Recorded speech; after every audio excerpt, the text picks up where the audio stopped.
think when we look at someone like Jared Anderson, we know that he has a lot of fundamental mistakes, especially on defense. This guy does get hit. His only test versus Charles Martin, he didn't look like the best. Welcome back, y'all, once again to the Pound for Pound Boxing channel. It's your boy, Mac.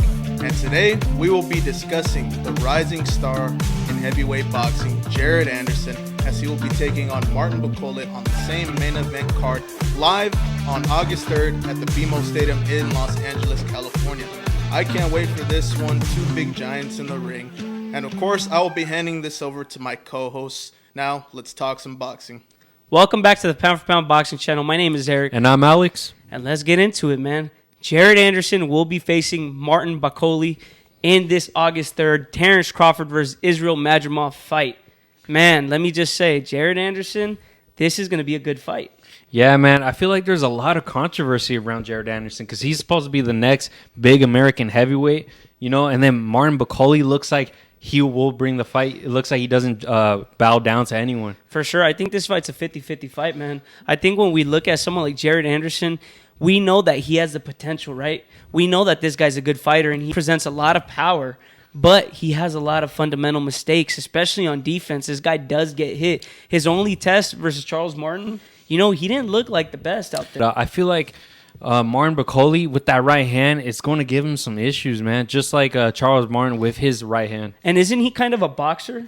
Martin Bakole, similar. He could walk you down, but he boxes you in a way. Yeah, he keeps that lead hand down. We know he likes to use that liquor jab. And then he back and then counters you. Yeah, so we know this guy, and he's also 6'6". So This guy's a big fighter. He has a weight behind him. He's bigger than Charles Martin. So I'd like to see how Jared Anderson's going to deal with somebody this big with good technique. Like I said, I think this is a 50-50 fight. One thing I will say, I think that Jared Anderson eventually will get shown that he will get exposed. I feel like it's just a matter of time before he gets exposed just because, I don't know, man. I feel like he's a great fighter, but I just don't think his head's on straight. Yeah, and I agree. I feel like, he looks like he's serious about retiring at the age of 26 or 27. And he said it before in a lot of interviews. Yeah, and I feel like Martin Bakole is going to be a bigger test than Charles Martin. Jared Anderson's going to have a lot of trouble with this man. I do see Jared Anderson getting through this somehow. Very long. He has a long reach, and he has great counter punch ability, and I think that's really what's going to help him in this fight. It's just based off the power because we know the technique's there from Bakole.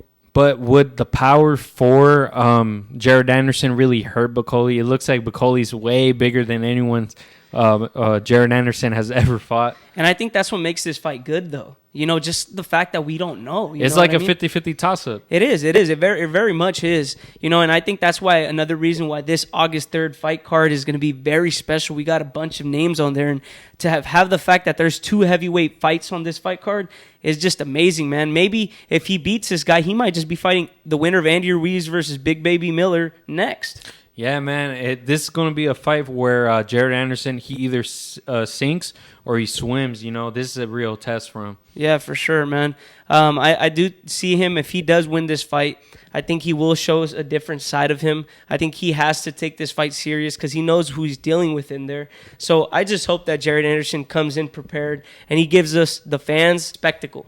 I feel like for my prediction, I do see Jared Anderson maybe winning a split decision, but there is a possibility he will get knocked out. Oof, that's a very but there is a possibility. I want to say he's going to have a lot of trouble. I feel like he's going to win. I'm going to say unanimous decision. I feel like there might be a couple of knockdowns in this fight, but I just think he gets the job done. Being that it's going to happen in Los Angeles in his home turf, I think that the judges will be more on Jared Anderson's side, being that he is the up-and-coming rising star. They do want to make him into the next American heavyweight. So I think if it goes to decision, it'll for sure go to Jared Anderson. Do you think he's ready to fight an elite fighter, though? It looks like he's not ready. To be honest, I might be underestimating Jared Anderson, but it looks like his head's not in the game. I would just like to see him step up his game after this. If he does get past him, I would like him to see him in the ring with, Andy Ruiz, Dillian White. These seasoned veterans that we know that they could give a good fight. But again, this is just a toss-up of 50-50. Let's hope that we see him win by a vicious knockout, hopefully. Hopefully he could shut us up and he could show us how great he is, man. Because he is special and we know he has the tool set. Hopefully he's not another Adrian Broner, that's for sure. But again, thank you guys for tuning in. Let us know down below what you guys think. Do you guys think Jared Anderson is the next American heavyweight? My name's Eric. And I'm Alex. And I'm your boy, Mac. Thank you guys once again for tuning in to the Pound for Pound Boxing channel. Please like, share, and subscribe. And are you guys ready for the fight card of the century? Because we sure as hell are.